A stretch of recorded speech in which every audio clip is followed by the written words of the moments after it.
자, 실수값에 대해서 한번 알아보도록 하겠습니다. 원래 실수값은 한번 공부하기 시작하면 막 한도 끝도 없이 막 깊이 들어가게 되는데, 일단은 두 개의 부분 설명드릴게요. 실수라고 하는 타입은 두 가지가 존재합니다. 여러분 알고 계세요. 플롯이라는 게 있고요. 그리고 이제 더블이라는 게 있어요. 자, 참고로 말씀드리면 플롯이라고 하는 것이 이제 우리가 흔히 얘기하는 얘도 실수값이고요. 얘도 실수값입니다. 아시겠죠? 네, 그래서 지금 여기 제가 예시로 적어놨죠? 이게 소수점 이하 자릿수가 존재하는 거를 우리가 실수값이라 그래요. 그러면은 이제 예를 들면 그런 게 있겠죠. 플롯은 지금은 사용을 안 합니다. 네, 사용을 절대 안 해요. 왜냐면 당시에 컴퓨터 사양이 예전에는 저 90년대나 뭐 이럴 때는 컴퓨터 사양이 워낙에 안 좋아가지고 무슨 뭐 램이 막 뭐 램의 뭐 용량이 무슨 뭐 256MB 뭐 아니면은 뭐 128MB인가 하여튼 막 이런 걸 쓰던 시절이 있었는데, 그래 이때는 플롯을 물론 썼을 수도 있겠지. 안 씁니다. 네, 하여튼 지금은 사용 안 해요. 네, 사용 안 하지만 근데 이제 기능사 시험에서 등장할 수 있기 때문에, 네, 그래서 알고는 계셔야 돼요. 플롯이라는 게 기본 형태로. 그래서 이제 더블에 해당되는 게 원래 우리가 이제 얘기하는 실수 확장 버전이죠. 플롯의 확장 버전. 플롯의 확장 버전이다. 이렇게 알고 계시면 되는 겁니다. 플롯의 확장 버전. 자, 그러면 그래서 이걸 정확히는 이제 우리가 보통 롱 플롯이라고 얘기해도 되거든요. 네, 이렇게 실제로 써요. 나중에 포맷 부분 보시면 실제 그렇게 등장하는데, 그래서 이제 원래 원칙적으로 이제 출력문에서 이게 규칙이 쓰이는 게 이렇게 통일이 되어 있죠. 얘가 플롯이에요. 얘가 이렇게 찍는 게 이게 플롯입니다. 이게 %F 얘가 플롯이에요. 그래서 여기다 이제 플롯으로 선언한 게 1이라는 변수였죠. 얘를 이렇게 찍을 수가 있겠죠. 맞죠? 여기 2로 바꿀게요. 그냥 편의상. 자, 1이라는 변수는 이렇게 %F로 이렇게 찍은 겁니다. 자, 그 다음에 이제 2라는 변수를 찍을 건데, 2라는 변수는 더블 타입으로 선언했죠. 그래서 %LF 이렇게 찍습니다. 그래서 여기를 이런 식으로 이제 표현을 하죠. 맞죠? 네, 그래서 1이라는 값의 이 변수는 %F 플롯, 그 다음에 LF, %LF 그러면 더블, 그래서 롱 플롯 이렇게 얘기합니다.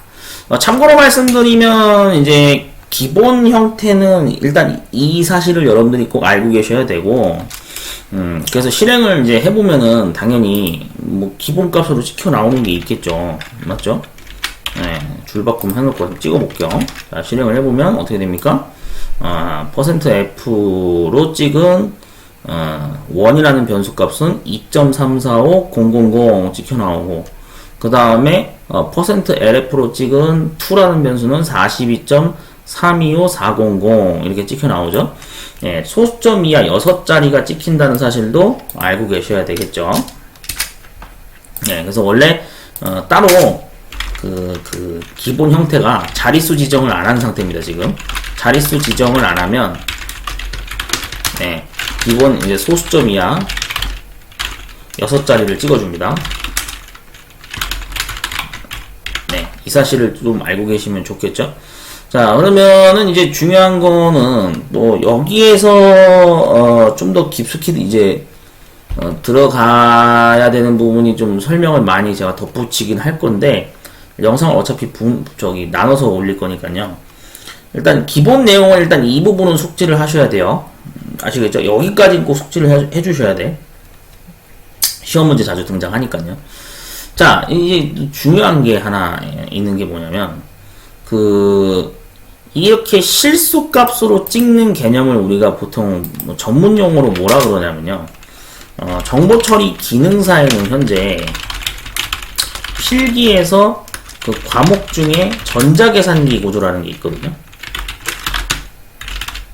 이 원래 뭐 전자계산기 일반이라고도 합니다만 어쨌든 같은 말입니다. 전자계산기 구조를 여러분들이 원래 필기에서 학습을 하는데 사실 기능사 등급에서는 깊이 다루지는 않아요. 그래서 시험 문제에서도 제가 알기로는 이게 살짝만 그냥 조금 언급되는 부분만 있고 구체적으로 얘를 원래는 언급을 안 하는데 원래 정보처리 산업기사 기사에서는 이게 그 2020년도 개편되기 전에 좀 설명드리겠습니다.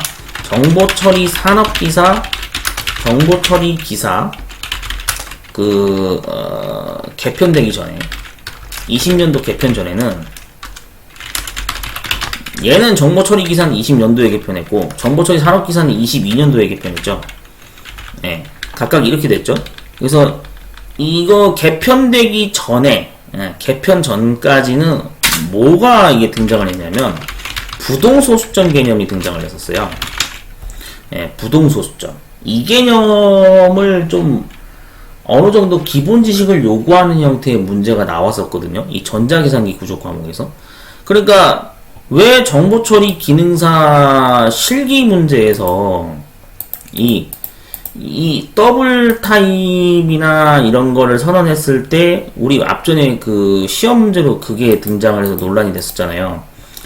야, 이거를 이 42.3254라고 하는 실수값을 비교시켰잖아요. 비교시키는 거. 그래가지고 여기에 뭐 2라는 값이 실제로 뭐 42.3254가 이 실수값이랑 같으냐라고 해가지고 이게 그래서 이거를 맞추는 문제가 하나 나온 적이 있었죠. 맞죠? 여기 대략 이런 식으로 나온 게 있었어요. 맥락이 코드는 조금 다르겠지만 그래서 이게 서로 같으면은 이거 true라고 찍고 서로 다르면은 이거를 이제 틀렸다 해가지고 false 뭐 이렇게 출력하는 형태로 나왔었는데 근데 이제 제가 이거를 왜 언급을 하는 거냐면 당연히 시험에 나온 적이 있으니까 언급을 하는 거죠. 이거 문제를 이해하려면은 원래 이제 여러분들이 알고 계셔야 되는 게 이 부동소수점 개념을 이해를 하셔야 되거든요. 그러니까 지금 출제기관을 굉장히 왜 그 응시자분들이 왜 분노를 막 표출하면서 왜 산업인력공단에다 항의를 하는 일이 일어나는 거냐면은 이게 사실은 이 전자계산기 구조 파트에 기능사인데도 불구하고 얘도 전자계산기 구조는 맞거든요. 그러다 보니까 개편 전에 진행됐던 이 종목들이 부동소수점 개념이 등장을 했었어요. 그럼 부동소수점이라는 게 원래 이제 표현을 하면 뜻풀이를 하면 그렇게 해석되는 걸로 알고 있거든요. 소수점 자리 위치가 움직일 수 있다. 그러니까 둥둥 떠다니면서 약간 이런 뜻을 써요. 이게 뜰부자거든요. 부자가 뜰부자예요. 둥둥 떠다니면서 움직일 수 있는 계산법이 있다. 그래서 이걸 부동소수점이라고 보통 우리가 얘기를 하거든요. 단어 풀이를 하면 한자가 되게 많아. 그래서 이게 지금 시험 문제 출제하시는 그 출제자분들이 이때 당시에 이걸 개편 전에 자격증을 취득하신 분들이다 보니까 이게 이제 그래가지고 이제 그 알고리즘 파트 쪽 일하시는 뭐 기술사분들이나 이런 분들이 당연히 이 개념을 알고 있겠지라는 전제로 시험 문제를 이제 내기 시작하는 거예요. 지금 개편 이후에도 그렇게 되는 거예요. 되게 복잡해요, 사실은. 그래서 부동소수점 개념이 등장하는데 이 부동소수점의 특징이 뭐냐면은 이게 이제 그게 있어요. 오차 값이라는 게 존재하거든요. 오차 범위, 오차 범위가 존재한다. 이 사실을 좀 알고 계셔야 돼요. 그래서 이제 같은 표현으로 보자면은 이제 근사값 형태로 저장이 되는 구조다. 이거를 좀 이해하셔야 되는데 무슨 얘기냐? 자, 우리가 지금 변수 설원하는 거에 보시면은 1이라는 변수와 2라는 변수에 각각 이 실수값을 넣었죠. 근데 이게 표면상으로 보면 2.345 다음에 많은 분들이 그런 생각할 거예요. 아, 이거는 2.345니까 여기에서 공이 계속 가겠지, 나머지 공이 계속 가는 구조겠지 라고 생각하거든요. 근데 이게 아니에요. 이게 아니에요. 이게 아니야. 앞전에 그래서 이제 함정 문제로 등장했었죠. 이게 아니에요. 이렇게 생각하시는 분들이 많을 건데 아니에요. 실제로 아니에요. 자, 볼게요. 왜 그런 거냐면 자릿수를 늘려보면 알아요. 자릿수를 예를 들어서 이 원이라는 변수를 제가 잠깐 이거는 좀 주성문 처리하겠습니다. 더블 타입은 여기서 뭐 굳이 표현 안 해도 되니까. 자, 이 원이라는 값을 찍어볼게요. 원이라는 값을 찍어보면 이제 그렇게 돼요.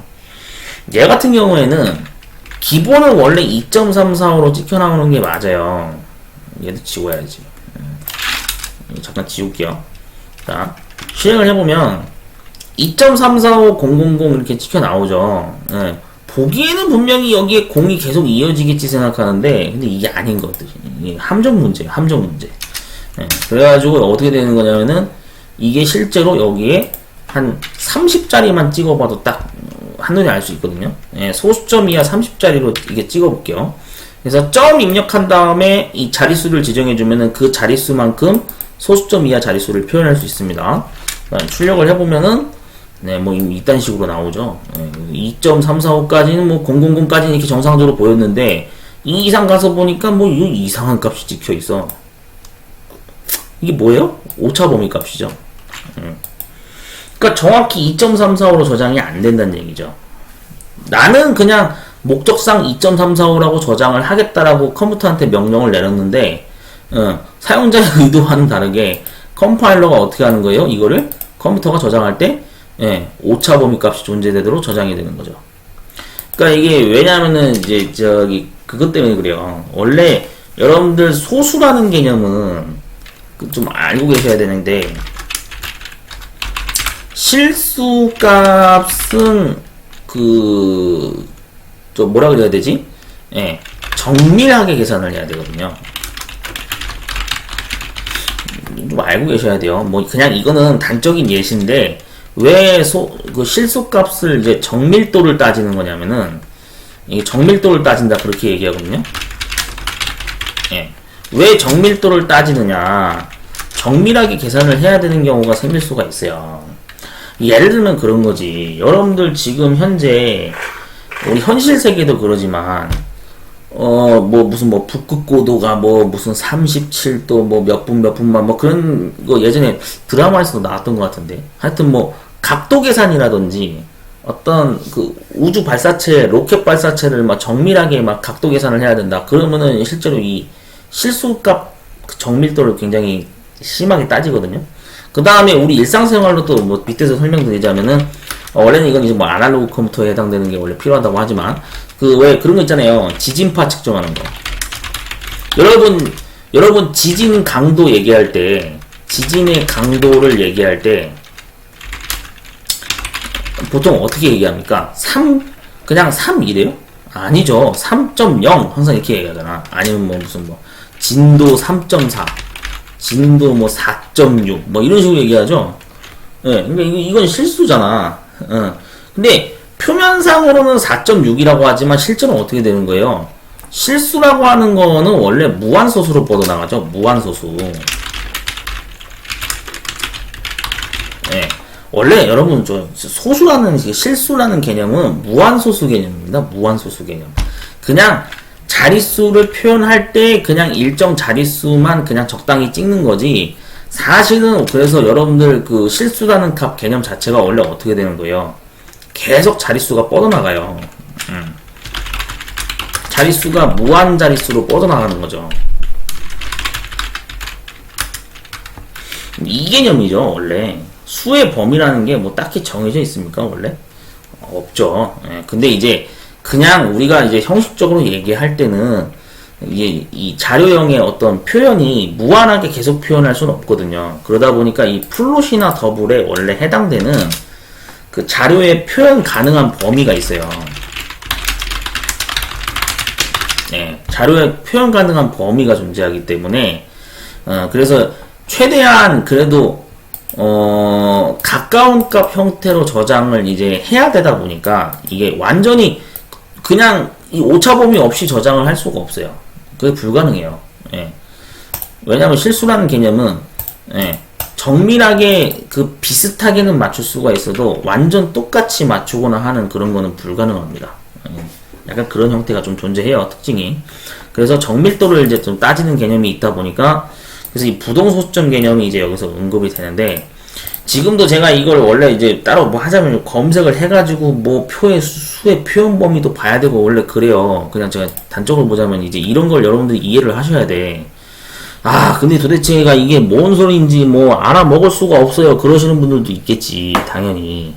여기 나오는 게 지금 자료형에 대한 수 표현 범위를 제가 그냥 하나 스크랩해서 가져온 거거든요, 인터넷에서. 그러니까 이거를 원래 보통 이제 C 언어나 그 이쪽 자바 쪽 공부할 때 이 자료형의 어떤 수의 표현 범위, 가능한 표현 범위를 원래 이제 공부를 해야 되거든요. 근데 이게 마침 이 플롯이나 더블 있죠. 이 부동소수점 개념이 전자계산기 일반 쪽 구조에서 이게 등장을 해요. 그러다 보니까 이게 이제 지금 완전 지금 시험 공부하시는 분들이 죽으려고 그러는 거야. 이걸 어떻게 또 공부하냐 해가지고 죽어나는 건데, 그러니까 한도 끝도 없어요. 사실 원래 이 부분 공부하려고 그러면은 죽어나는 거야. 완전 머리가 터질라 그러지. 약간 그런 게 있어요. 이해되셨죠? 그러니까 너무 저는 뭐 복잡하게 깊숙이 들어가지는 않겠습니다만 확실한 어떤 이런 배경이 있습니다. 그래가지고 이런 개편 전에 이제 등장했던 부동소수점 개념이 이제 시험 문제로 이게 필기 과목에서 이게 등장을 하다 보니까, 그래서 이게 이제 C 언어 쪽에서도 이게 그대로 적용이 되거든요. 어쨌든 플롯이나 더블에 대한 기본 개념을 좀 공부를 제대로 하겠다 하시는 분들은 여기까지 진짜 깊숙이 들어가야 되는 게 맞긴 하거든요. 그래서 표현 가능한 범위가 이게 정해져 있어요. 그러다 보니까 이제 이거를 무한 자릿수로 뻗어 나가다 보니까 여러분들 실제로 그래서 왜 그런 얘기 하잖아요.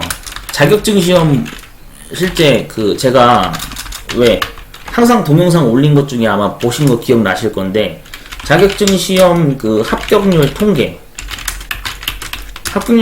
항상 엑셀 파일로 제가 계산한 거 보신 거 있죠?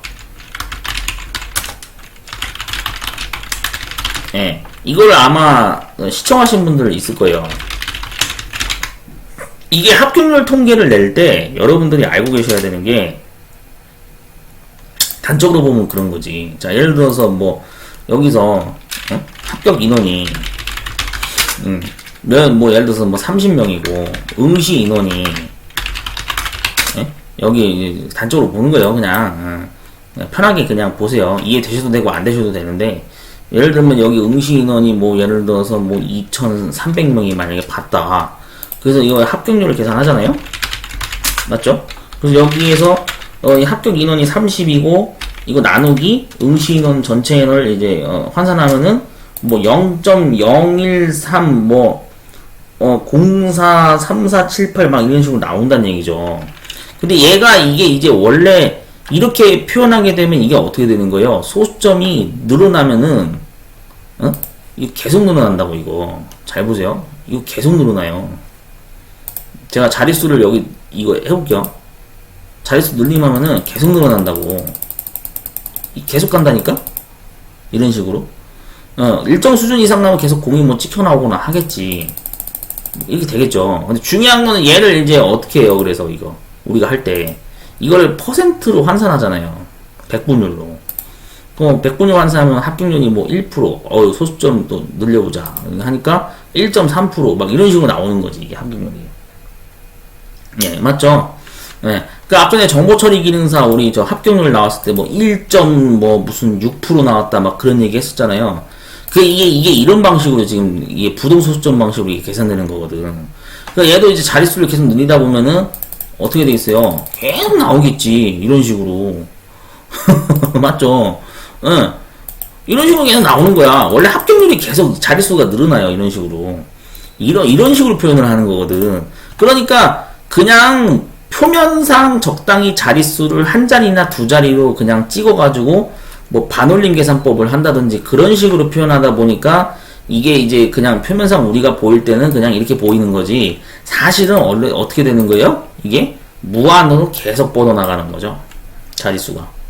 맞죠? 그런 구조로 되는 거예요. 근데 이제 그거를 보통 통상 그냥 소수점 이하 한두 자리, 많으면 뭐 두 자리, 세 자리, 그 정도까지만 뭐 표현해도 뭐 통계로 알아보는 데는 지장이 없으니까 그냥 적당히 한두 자리만 표현을 하는 거지. 그 이상 막 깊숙이 들어가게 되면 어떻게 하는 거예요? 이런데, 뭐 우주공학이라든지 로켓 발사, 우리가 얘기하는 정밀하게 측정해야 되는 뭐 로켓 발사, 이런 거, 뭐 각도 계산, 뭐 이런 거. 그래서 우리가 보통 여기에 사용되는 컴퓨터로 쓰이는 컴퓨터 대표적인 게 뭐가 있냐면은 그런 거죠. 뭐 대형 컴퓨터 시스템에서 사용하는 EDPS인가? EDPS가 맞나? 아마 이게 맞는 것 같은데. 그래서 여기에 보통 이제 쓰이는 게 그거죠. 코드 체계로 우리가 알고 있는 게 EBCDIC. EBCDIC 코드 같은 게 여기서 쓰이죠. 왜냐면은 얘는 이제 뭐 알파, 베타, 감마, 시그마 막 이런 계산하니까. 알파, 베타, 뭐 감마, 뭐 시그마 뭐 이런 거 계산해야 되잖아요. 공학 계산 그런 용어가 이제 여기 코드에 탑재가 돼 있다 보니까 그런 거를 이제 할 때 대형 컴퓨터 시스템에서 이걸 이제 쓸 때 우리가 정밀하게 계산해야 되다 보니까 그래서 이 정밀도를 이제 따지는 부동소수점 개념이 등장을 하게 된 거죠. 맞죠? 그런 개념이라고 생각하시면 될 것 같아요. 그래가지고 이제 그 합격률을 제가 이렇게 어쨌든 이렇게 작성할 때도 얘가 이게 자릿수가 무한 자릿수로 원래 뻗어나가는 구조죠. 근데 통상 이제 우리가 그 수학에서도 그래서 원래 그런 얘기 하지 않습니까? 그 무한소수로 뻗어나가는 개념이 있죠. 그 파이라는 거, 여러분 파이 아시죠? 파이를 수학자들이 뭐라고 정했습니까? 3.14라고 그냥 표현하자, 이렇게 약속을 한 거죠. 맞잖아요. 학교에서 이렇게 논문 이제 발표하거나 그 채택을 할 때 그냥 파이는 3.14로 표현하자 이렇게 얘기했죠. 근데 이게 파이가 3.14가 끝이에요? 아니에요. 원래 무한으로 뻗어나간단 말이야. 무한소수로 뻗어나가요. 뭐 3.14, 1592 해가지고 막 계속 나오거든. 알고 계셔야 돼. 파이. 나오죠? 3.14, 1592, 65359 여기 더 있어요. 더 뻗어나가요. 원래 계속 나가요. 계속. 아시겠죠? 보여드릴게. 기왕에 공부하는 건데. 자, 파이 함수 있죠? 원주율 파이 3.14, 1592, 6535, 8979 막 이렇게 나오죠. 예. 얘 실제로 이거 확인해 보면은 여기 함수 보면은 그 안에 아무것도 넣을 필요 없다고 그러죠. 그냥 3.14, 1592 이렇게 표현하죠. 얘 자릿수 늘려보면 계속 늘어나. 보여드릴까요? 자, 크게 할게요. 자, 계속 늘려볼게요. 계속 늘어나죠? 근데 중요한 게 뭐냐면 얘가 일정 수치 부분에서 이게 0으로 지켜 나오죠. 이게 0으로 지켜 나오죠. 왜 이걸 0으로 표현했을까요? 굳이 이 이상의 자릿수는 이제 정밀하게 계산을 할 이유가 없다 이거지. 일반 가정용 컴퓨터에서는. 일반 개인용 컴퓨터에서는 개인용 컴퓨터에서는 저 9 다음에 자릿수 있죠. 9 다음에 이후 자릿수로 그냥 0을 연달아 찍는 이유가 저 정도로 정밀하게 계산할 필요성을 못 느낀 거죠.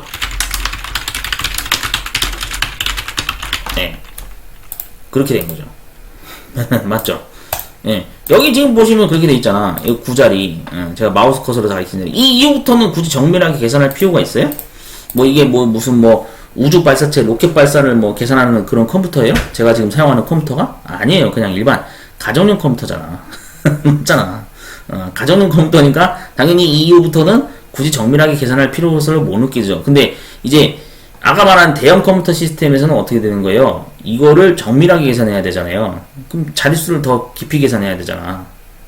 더 정밀하게. 그러니까 당연히 그 이후부터 이제 자릿수가 더 찍혀 나오겠죠. 이해되셨죠? 그래서 그런 이유 때문에 이렇게 수의 표현 범위가 이게 정해져 있는 거기 때문에 그래서 여러분들이 이 개념을 좀 이해를 하실 필요가 있어요. 이해되셨죠? 원래는 계속 뻗어나가는 자릿수가 계속 뻗어나갑니다. 이게 0으로 안 끝나요, 원래. 근데 디지털 컴퓨터에서는 그 어떤 수를 표현할 수 있는 한계치 범위가 있기 때문에 그냥 이 이후부터는 뭐 의미가 없다 그래가지고 그냥 0을 냅다 찍어버린 거예요. 아시겠죠? 예. 그렇게 알고 계시면 되겠습니다. EDPS라고 한번 검색해볼까?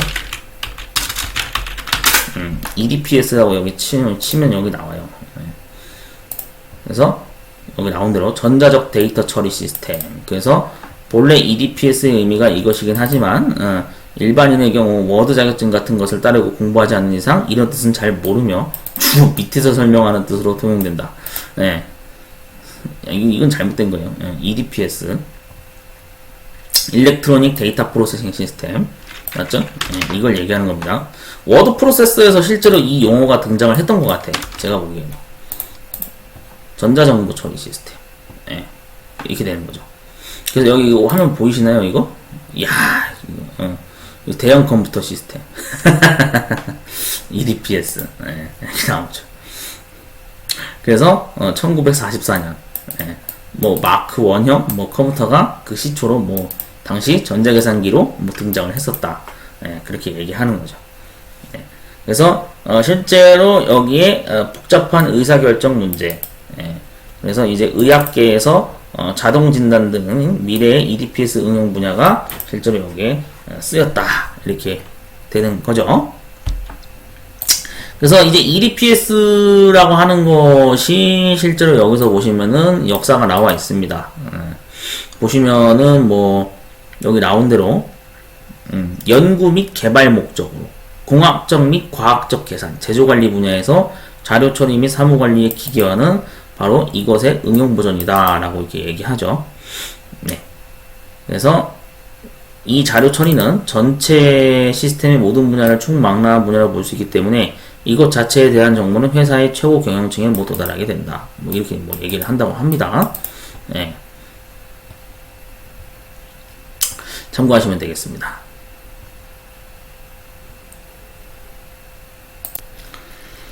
자, 그래서 뭐 저기 흔히 또 얘기하는 게 뭐 기상청 맞죠? 기상청 날씨 관측. 네, 하여튼 뭐 이런 용도로 이제 쓰는 게 실소값을 정밀하게 계산해야 되는 거니까 당연히 이런 데에서는 정밀한 계산 측정을 하기 위해서 이 부동소수점 개념을 이제 사용을 해야 되는 것이죠. 이런 개념으로 이해하시면 됩니다. 무슨 또 세부적으로 들어가면 원래는 이건 이제 원래 아날로그 컴퓨터라고 해서 따로 이 지진파 측정하는 게 있어요. 있는데 그냥 그러려니 하세요. 어쨌든 슈퍼컴퓨터 사용하는 거 뭐 그런 거 생각하시면 될 것 같아.